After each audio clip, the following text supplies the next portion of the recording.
Hello viewers, welcome to my page. আমি Niha teaching থেকে নিহা চলে এসেছি। কেমন আছো তোমরা সবাই? আজকে পরিসংখ্যানের শ্রেণীব্যক্তি শ্রেণী সংখ্যার অঙ্কগুলো নিয়ে আসলাম। এর আগে আমি বলেছিলাম যে শ্রেণীব্যক্তি শ্রেণী সংখ্যা যদি উল্লেখ করা না থাকে তাহলে স্ট্যাটিসের সূত্র শ্রেণী সংখ্যাকে একজন পরিসংখ্যানবিদ এই সূত্রটা ইউজ করতে হয়। তাহলে দেখো এখানে প্রশ্ন হচ্ছে নিম্নের উপাত্ত থেকে উপযুক্ত শ্রেণীব্যক্তি নিয়ে একটি গণসংখ্যার সারণী তৈরি করো। তাহলে সংখ্যাগুলো আগে আমি করছি। 55, 60, 37, 29, 49, 25, 75, 35, 42, 48, 44, 20, 25, 40, 45, 42, 50, 17, 70, 15, 30, 10, 35, 25, 50। তো এখানে মোট উপাত্তের সংখ্যা n হচ্ছে 25, এখানে টোটাল সংখ্যা। আর সবচেয়ে বড় সংখ্যা হচ্ছে 75। এখানে সবচেয়ে বড় হচ্ছে 75 আর সবচেয়ে ছোট হচ্ছে এখানে 10। তারপরে পরিসর বের করতে হবে বড় সংখ্যা মাইনাস ছোট সংখ্যা, মানে 75 মাইনাস 10 সমান 65। এবার স্ট্যাটিসের সূত্র অনুযায়ী শ্রেণী সংখ্যা কে সমান 1.322 log n। এই সূত্রটাকে মুখস্থ করে ফেলতে হবে, তাহলে অঙ্কটা করা পসিবল হবে।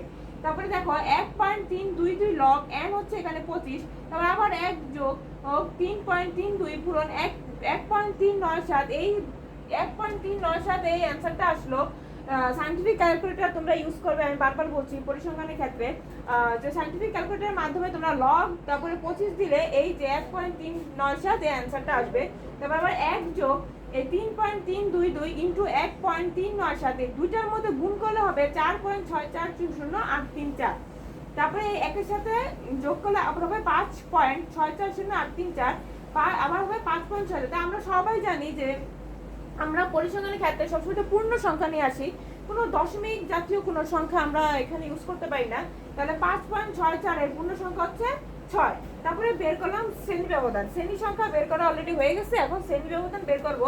সূত্র তো আমাদের সবারই জানা যে পরিসর বাই শ্রেণী সংখ্যা। তাহলে 65/6 অ্যান্সার হচ্ছে 10.83। 10.83 এর পূর্ণ সংখ্যা হচ্ছে 11। বাস, আমার এতটুকু কাজ শেষ। এবার ঘরের কাছে চলে আসলাম। আমি এভাবে বোর্ডের মধ্যে করলাম, যারা খাতায় করবে তারা সুন্দর করে প্রেজেন্ট করতে পারবে। যেহেতু আমার বোর্ড, তাই তোমাদেরকে বোঝানোর সাথে আমার এভাবে করতে হলো। তাহলে দেখো তিনটা ঘর হবে, শ্রেণী ব্যবধান, টালি চিহ্ন, গণসংখ্যা।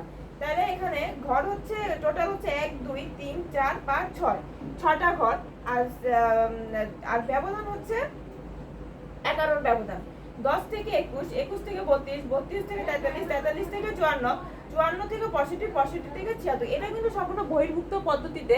আমি আগেও বলেছি বহির্ভুক্ত ক্ষেত্রে সংখ্যা বাইরে চলে আসে, আর অন্তর্ভুক্তর ক্ষেত্রে জায়গাটা জায়গায় রয়ে যায়। তাহলে 10 থেকে 21 এর মধ্যে আছে 4টা সংখ্যা, 21 থেকে 32 এর মধ্যে আছে 5টি, 32 থেকে 43 এর মধ্যে আছে 6টি, 43 থেকে 54 এর মধ্যে আছে 6টি, 54 থেকে 65 এর মধ্যে আছে 2টি, 65 থেকে 76 এর মধ্যে আছে 2টি। টোটাল n হচ্ছে 25। তাহলে 25 এখানে হলো। তাহলে মোট উপাত্ত সংখ্যা 25। এই দুটো সংখ্যা যদি মিলে যায় তাহলে মনে করবা যে তোমাদের অঙ্ক কারেক্ট।